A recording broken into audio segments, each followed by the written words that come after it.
Hello everyone, আমি অর্চিষ্মান প্রামাণিক, auditor of cooperative societies হিসেবে কর্মরত। তোমাদের এই ক্লাসে আমি ডিসকাস করব ইন্ডিয়ান হিস্ট্রি থেকে আমাদের কি কি পড়তে হবে ডব্লিউবিপিএসসি, ওয়েস্ট বেঙ্গল পুলিশ এবং অন্যান্য এক্সামের জন্য।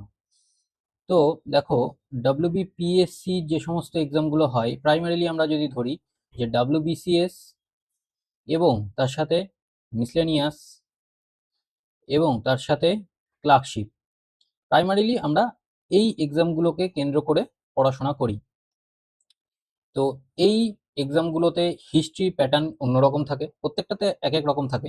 যেমন ডাব্লিউবিসিএস এ তোমরা জানো প্রিলিমসের ক্ষেত্রে 25 মার্কস আমাদের থাকে অ্যানসিয়েন্ট এবং মেডাইভাল হিস্ট্রি থেকে, অর্থাৎ প্রাচীন ও মধ্যযুগীয় যে ইতিহাস, সেখান থেকে 25 এমসিকিউস থাকে প্রিলিমসের ক্ষেত্রে। আর মেন্সের ক্ষেত্রে কম্বাইন্ড 100 থাকে, সেটা সমস্ত হিস্ট্রি থেকে, অর্থাৎ অ্যানসিয়েন্ট, মেডাইভাল এবং মডার্ন হিস্ট্রি থেকে। এবার মিসলেনিয়াসের ক্ষেত্রে ব্যাপারটা অন্যরকম। মিসলেনিয়াসের ক্ষেত্রে অনেক সময় হিস্ট্রি থেকে বেশি প্রশ্ন আমরা দেখতে পেয়েছি বিগত বছরে, অনেক সময় কম প্রশ্ন দেখতে পেয়েছি। ওভারঅল আমরা যদি বলি 75 মার্কসের মধ্যে 10 মার্কস মতো ওভারঅল বলছি, 10 10 এমসিকিউস, অর্থাৎ 20 মার্কস আর কি। এখানে তোমরা জানো যে মিসলেনিয়াসে 2 নম্বর করে এক একটা প্রশ্ন। আর ক্লার্কশিপের ক্ষেত্রেও কিন্তু ওভারঅল আমরা যদি ধরি তাহলে মোটামুটি ভাবে ওই অ্যারাউন্ড 10 মার্কস বা 10 এমসিকিউস থাকে হিস্ট্রি থেকে। এইবার ব্যাপার হচ্ছে, এখানে আমাদের খুব ইম্পর্টেন্ট জায়গা হচ্ছে আইএনএম, যেটা নিয়ে আমি এই ভিডিওতে ডিসকাস করব না। আইএনএম মানেই হচ্ছে মডার্ন হিস্ট্রি, যেটা এখানে আমরা ডিসকাস করছি না। আমরা ডিসকাস করব এই ডাব্লিউবিসিএস এর 25 এমসিকিউস, অর্থাৎ অ্যানসিয়েন্ট আর মিডাইভাল হিস্ট্রি, এবং এই যে 10 মার্কসের মধ্যে বেশ কিছু মার্কস, অর্থাৎ 5 to 7 মার্কস। আবার ক্লার্কশিপের ক্ষেত্রেও তাই আমরা ডিসকাস করতে চলেছি। তো ইন্ডিয়ান হিস্ট্রিতে আমরা যে টপিকগুলোকে পড়াচ্ছি, আমি তোমাদের হিস্ট্রি পড়াই, এবং তোমাদের যে কম্বাইন্ড ব্যাচ আছে সেখানে সিলেবাসটা কিছুটা আমি আপডেট করেছি। হ্যাঁ, তো আপডেটেড সিলেবাসটা তোমাদের দেওয়ারও প্রয়োজন। তো যারা যারা তোমরা ক্লাস করছো অলরেডি, তারাও এই ভিডিওটা দেখবে, এবং তোমরা দেখবে যে এখানে আপডেটেড কিছু চ্যাপ্টার্স আমি ঢুকিয়েছি। তো দেখো, ফার্স্ট অফ অল, এটা এটা কিন্তু আমাদের একদম যে পেড কোর্স আছে সেই কোর্সেরই সিলেবাস। এবার তোমরা চাইলে যে কোনো বই থেকে এই সিলেবাসটা ফলো করতে পারো। বাংলার ক্ষেত্রে আমি যদি বলি যে হিস্ট্রি কোথা থেকে পড়বে, তাহলে তোমাদের জীবন মুখোপাধ্যায় খুব ভালো একটা সোর্স। যে পরিমাণ প্যাটার্ন চেঞ্জ করেছে ডাব্লিউবিপিএসসি, সেক্ষেত্রে জীবন মুখোপাধ্যায় একটা ভালো সোর্স। হুম, প্রাইমারিলি আমরা যদি ভাবি যে কনসেপচুয়াল কোশ্চেন্স এর ব্যাপারগুলোকে, তাহলে কিন্তু জীবন মুখোপাধ্যায় ভালো সোর্স। তাছাড়াও তোমরা যেটা আগে ফলো করতে, অর্থাৎ আমি যেরকম ভাবে বলেছিলাম ডাব্লিউবিসিএস ম্যানুয়াল, নিতিন সিঙ্গানিয়ার, সেটা তোমরা আগে ফলো করতে, সেটা অবশ্যই খুবই ভালো একটা স্ট্যান্ডার্ড বুক। সেটাকে তুমি একদম ডিসকার্ড করে দেবে এরকম কোনো ব্যাপার নেই, এটাও খুব ভালো বই, এটাকে তোমরা ফলো করতে পারো। আদারওয়াইজ ক্র্যাক ডাব্লিউবিসিএস খুবই ভালো বই সমস্ত পরীক্ষার জন্য, কিন্তু জিকে সিলেবাসে খুব ভালো বই ক্র্যাক ডাব্লিউবিসিএস। এটা কোনো পেড পেড কোনো প্রমোশন নয়, আমি আগে থেকে বলে দিচ্ছি।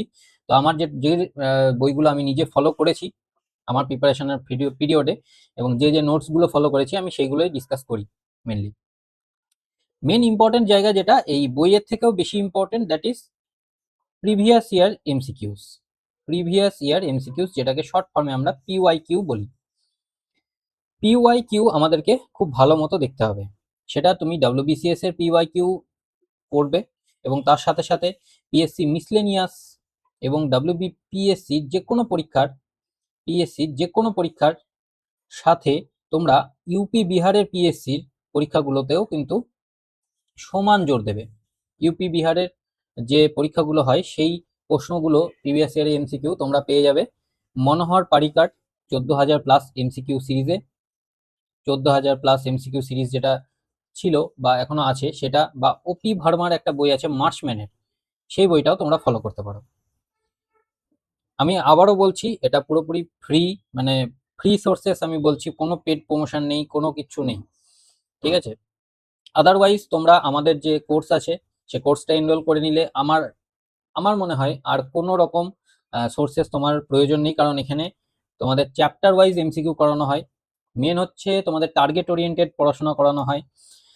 তো দেখো বই তো অবশ্যই, বইয়ের কোনো সাবস্টিটিউট হয় না, আমি এখনো বলবো যে বইয়ের কোনো সাবস্টিটিউট হয় না, কিন্তু তোমাকে কনসেপ্ট বিল্ড আপ করার জন্য বা ধারাবাহিকতা বজায় রাখার জন্য বা টার্গেট ওরিয়েন্টেড তোমাকে যদি চলতে হয়, সেক্ষেত্রে আমাদের কোর্স কিন্তু তোমার জন্য উপযুক্ত হবে। তো দেখো আমাদের মডিউলগুলো এইভাবে ভাগ করা। আচ্ছা, কি কি চেঞ্জেস তোমাদের দেখাচ্ছি।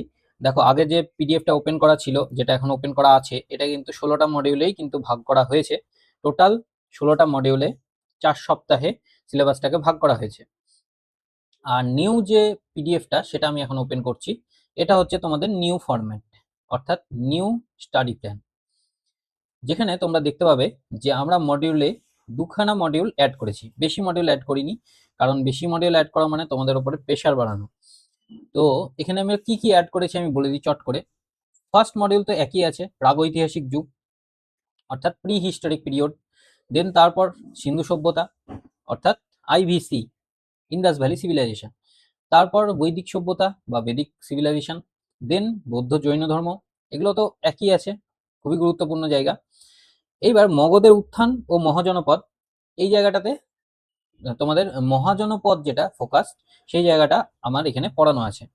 তারপর মৌর্য সাম্রাজ্য, মৌর্য সাম্রাজ্য তোমরা জানো চন্দ্রগুপ্ত মৌর্য থেকে তোমার অশোক ইত্যাদি ইত্যাদি, সমস্ত সিলেবাসটা এখানে কভার করা আছে। মৌর্যোত্তর যুগ, যেটা ভেরি ইম্পর্টেন্ট জায়গা হচ্ছে, এই জায়গাগুলো আমরা ইলাবোরেটলি পড়িয়েছি, কারণ এখানে তো অনেক সভ্যতা আমরা জেনে এসেছি ছোটবেলা থেকে, খুব অল্প পরিমাণ জেনেছি। ডাব্লিউবিসিএস সহ অন্যান্য পরীক্ষার যেভাবে প্যাটার্ন চেঞ্জ হচ্ছে, সেক্ষেত্রে কিন্তু অতটুকু জানলে আমাদের জন্য প্রশ্ন সলভ করা কঠিন হয়ে পড়বে। সুতরাং আমাদের একটু ইনডেপথ ঢুকতে হয়, যে ইনডেপথটা আমি এখানে ঢুকেছি। তাছাড়া দেখো সংযম যুগ, সঙ্গম যুগে তোমরা 3খানা মেনলি সঙ্গম দেখতে পাবে, চোলা, চেরা আর পান্ডিয়া। তো 3খানা সঙ্গম সম্পর্কে বেশ বিস্তারিতভাবে পড়ানো আছে, কারণ দেখো এগুলো দ্রাবিড়ীয় সভ্যতা, আমাদের একান্তই ভারতবর্ষীয় সভ্যতা।